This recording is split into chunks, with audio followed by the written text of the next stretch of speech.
In a room full of noise, the quietest person is usually the most dangerous. Here's why. Think about the last time your world felt like it was ending. Was it a notification on your phone? A rumor at the office? A sudden shift in the economy? Notice how your heart raced and your breathing tightened. You were reacting. You were being controlled. Most people spend their entire lives as puppets, dancing to the rhythm of every crisis that flashes across their screen. They think that by shouting, they're exerting power. In reality, they are leaking it. They are drowning in a sea of unnecessary panic. And if you aren't careful, they will pull you under with them. But what if you could stand in the eye of the storm and feel nothing? What if your silence wasn't a void, but a weapon? Most of you are afraid of the quiet because in the quiet, you have to face yourself. But the elite mindset thrives there. While the world is hyperventilating over the temporary, the Stoic is calculating the eternal. You are being drained by the trivial. Your outrage is being harvested for profit. It is time to close the gates. It is time to reclaim the sovereignty of your own mind. The first lesson from the ancients comes from Marcus Aurelius, the power of the Inner Citadel. Aurelius didn't just write philosophy. He ran an empire while facing plagues, border wars, and internal betrayal. He believed that your mind is a fortress. But most of you have left the gates wide open. You let every toxic comment, every sensationalist headline, and every insecure person walk right in and occupy your headspace. You are mentally homeless because you've given everyone else the keys to your house. Modern life is designed to keep your citadel under siege. Social media is a constant battering ram against your peace of mind. Your peers are foot soldiers of anxiety, try to recruit you into their panic. True Stoic silence isn't just about not speaking. It's about refusing to let the external noise echo inside your skull.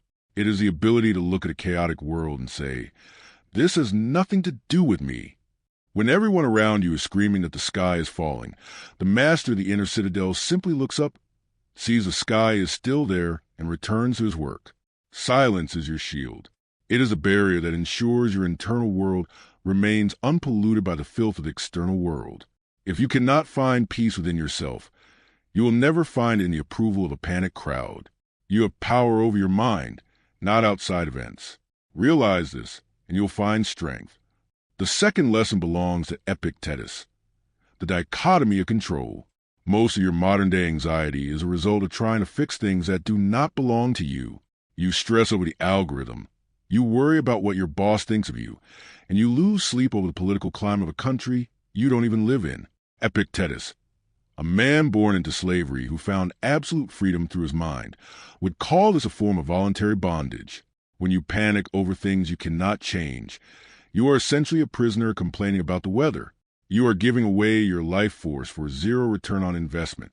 The elite mindset focuses exclusively on the small circle of things it can actually influence: your judgments, your intentions, and your own reactions. Everything else is just background noise. Think about the workplace. When a crisis hits, the amateurs start talking. They speculate, they blame, and they spiral. By remaining silent while others speculate, you conserve the energy they are wasting. Silence allows you to observe the patterns that others miss because they are too busy listening to their own voices.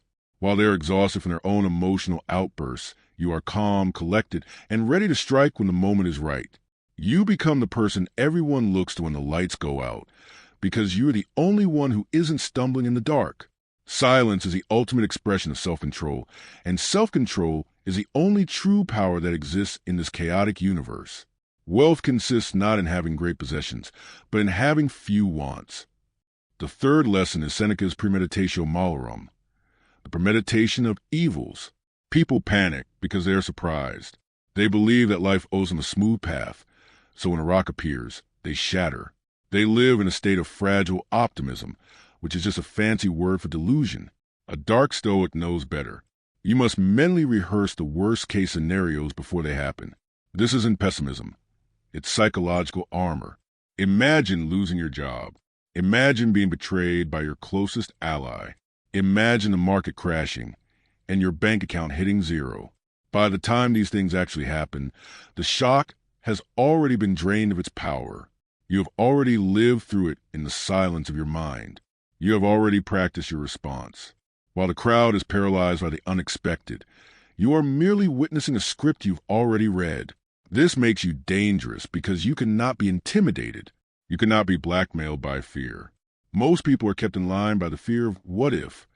But when you have already sat in the silence and faced a what if, the world loses its leverage over you.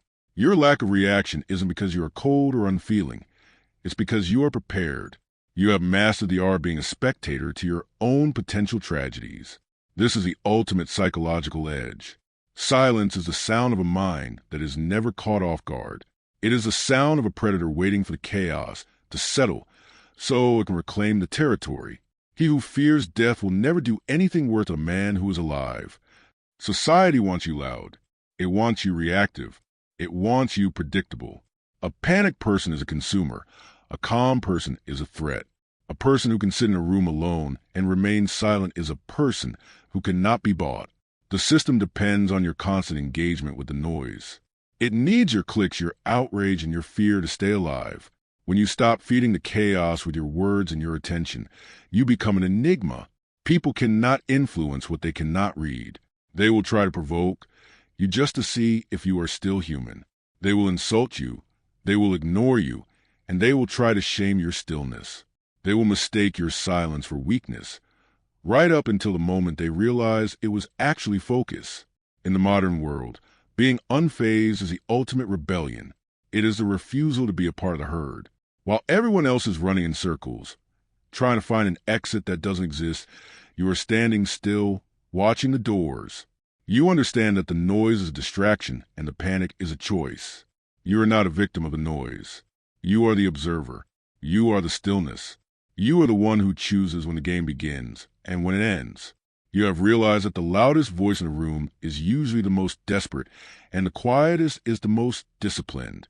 By embracing the dark silence of the Stoic path, you find a strength that no crisis can break. Stay unfazed, stay silent, and remember that, in a room full of noise, the quietest person is usually the most dangerous.